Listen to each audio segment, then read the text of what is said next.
Hello, hello. Good morning. Welcome to the Next Gen hosted Spotlight Talks. I'm Paulina Temple.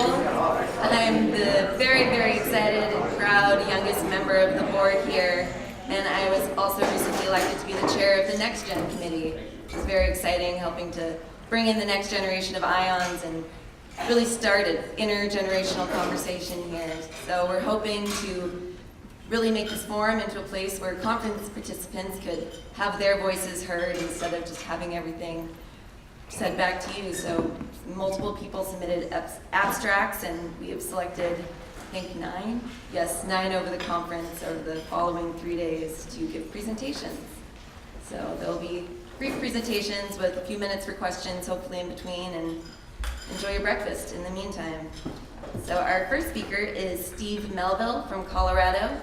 He will be presenting his thesis, Evomimicry, on the relationship between evolution and the quantum leap in coordination and cooperation necessary to address our current global crisis.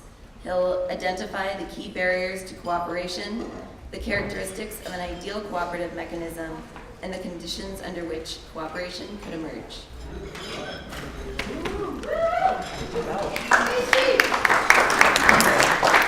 Thank you. It's all over for 10 minutes. I'm just going to be able to give you a little taste this morning. Can everybody hear me okay? Yes. All right, nice energy in the room. Wow, full room. Okay, let's get started. So our world is in crisis. If you don't think it's in crisis, that's a different talk. The point about the crisis is it's global and it's deeply systemic. So it requires extraordinary degrees of global cooperation. So the key question is, can we get there? And my perspective is can we look at the evolutionary record for guidance on how we get there? So I'm going to start by dispelling some myths. I don't know why we have this here.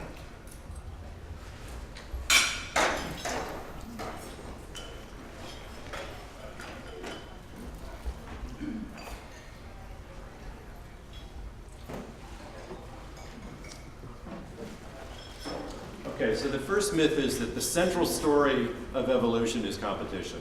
You know, red in tooth and claw, survival of the fittest. Common misconception. The reality is the story of evolution is one of ever greater cooperation, at greater scales, at greater degree of complexity. And if we take as an example a single human cell, there's many examples, this is just one I'm going to fit into today's talk, but a single human cell, approximately 100 trillion atoms. 100 trillion atoms are coordinated, their activity is coordinated in the service of that cell. Thank you.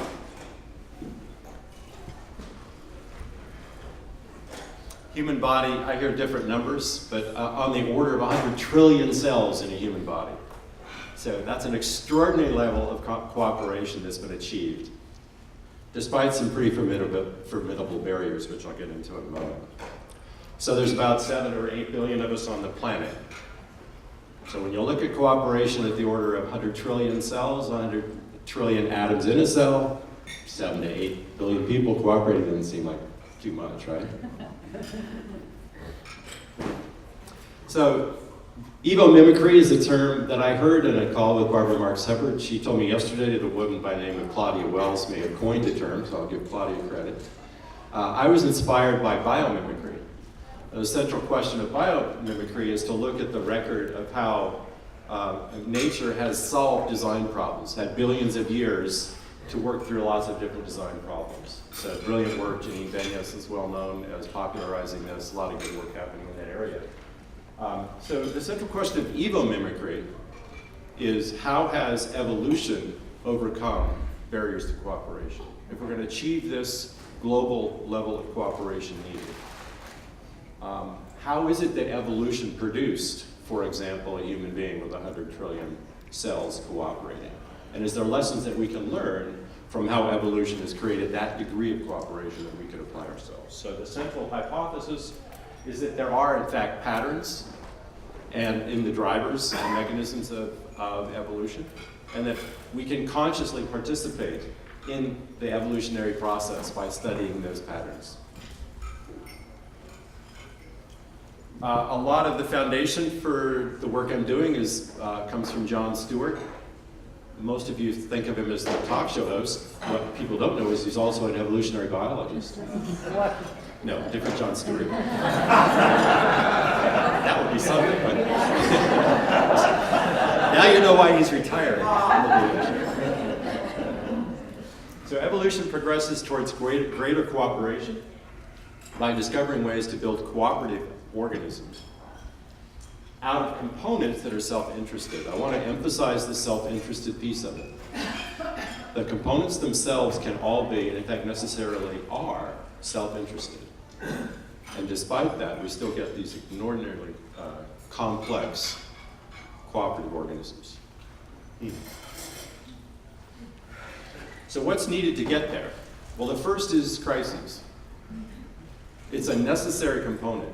We're all facing crises today. Without crisis, if the environment is stable, then most adaptations, frankly, are maladaptive. Most mutations, for example, in a stable system, if you're in a system that's been the product of billions of years of evolution, then any deviation from that system, from the mechanisms that worked, is likely to be maladaptive. But in a time of rampant change, in a time of crisis, then innovative adaptations emerge. So one might ask, with respect to climate change, not what it's doing to us, but what it is doing for us. So I'm going to talk quickly about the barriers to cooperation. The first is you can't get there from here. That's the canyon phenomenon. No matter how attractive the destination, you can't cross a canyon in 2 steps, right? So if there isn't a path to get there, that can be a barrier. The second is the selfish gene. Those that know Richard Dawkins wrote a whole book on this subject. To me, that's a special case of the free rider problem, which is the third. So the free rider problem is basically the problem, it occurs whenever individuals can get the benefits of cooperation without paying the cost. So if you have a bunch of cooperators, and they're all investing some of their energy, not just for their own good, but for the good of the group. And you have one who's not investing any of their energy in the group, but gets all the benefits. That's the free rider problem. It turns out it's pretty insidious. The more cooperative you are, the less you can compete. So how do you overcome that? That'll be next talk. But there are some number of mechanisms, and unfortunately I don't have time to get into them, but I will tell you what the ideal cooperative mechanism looks like. And it's not kin selection, it's not reciprocal altruism, but basically what it needs to accomplish is create a climate in which helping oneself is the same as helping another, and if you harm another, it's like harming yourself. Okay? So if you can tie everyone's fates together, that's what happens in a cell. All of the organisms within the cell, their fate is tied to the fate of the cell. So they're committed.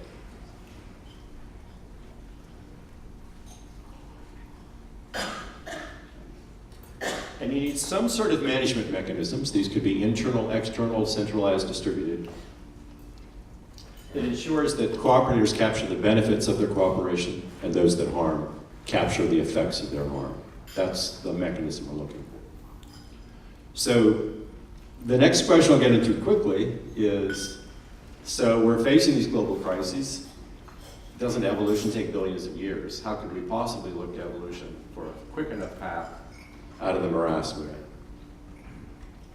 So I want to get to the second myth, which is that the only mechanism of evolution is random genetic mutation. In fact, the pace of evolution is accelerating. We start with random genetic mutation, and that's still going on.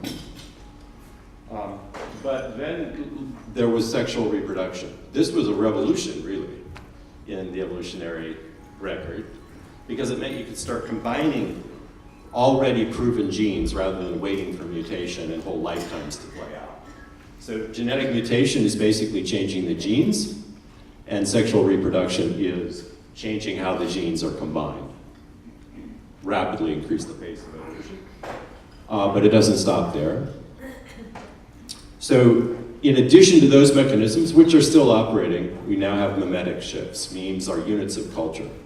So as we have developed the ability to learn from our experience, to transmit knowledge through language and other methods, we began to have these adaptations that could be accomplished within a single lifetime and shared within that lifetime.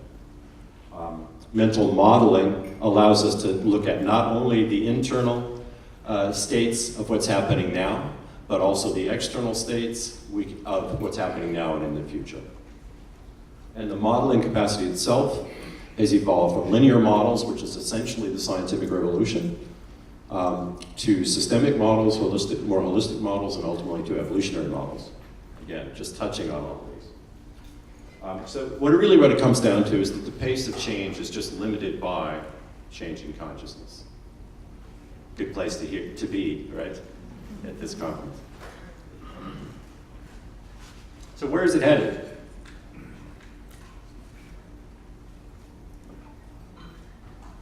We've seen that the arc of evolution is cooperation increasing in complexity and scale. The boundaries of the membrane defines the scope of cooperation. So within a cell, it's the membrane of the cell that defines the scope of the cooperation. Within the human body, it's the human body. Organisms have become progressively larger. So what if a global organism is not just a metaphor? What if that's where we're headed?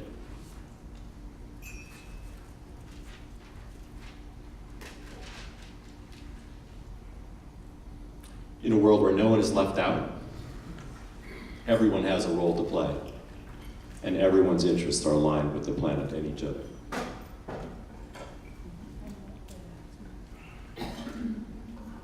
So if you'd like to know more, I have some particulars up there. I'm just starting the blog. There's not much on there yet, but I will be adding to it, and also my email address.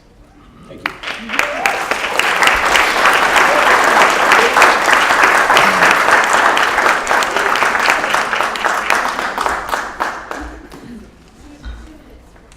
We have a couple minutes for questions, so if anyone... Tell us more about the role of consciousness. Tell us more about the role of consciousness Tell us more about the role of consciousness. in this evolution. Yes. Well, in the mimetic shifts, basically these are worldviews, right? So these deeply held memes are informing our actions.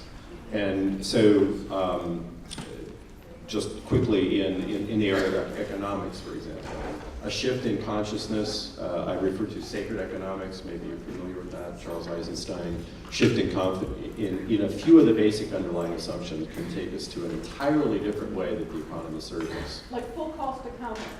Full cost accounting, but also elimination of positive interest rates, going to negative interest so that money, in fact, promotes flow rather than hoarding. There's no hoarding happening in the human body, or if there is, it's called cancer, right?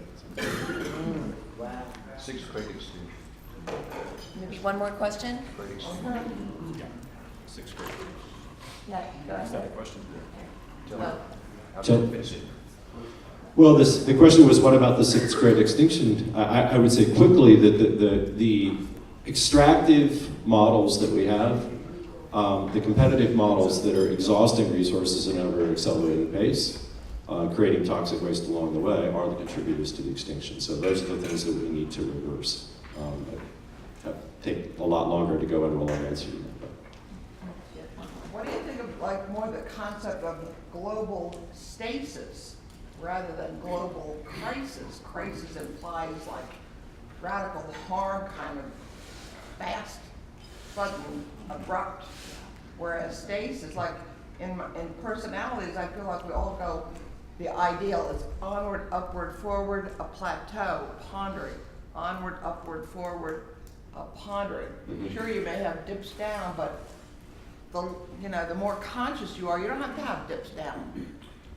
What about stasis instead of considering? That may be in our future. Yeah. All I can say is, from my perspective now, we are in crisis, and so we need to deal with where we're at. Yeah, because words have power and energy. Absolutely.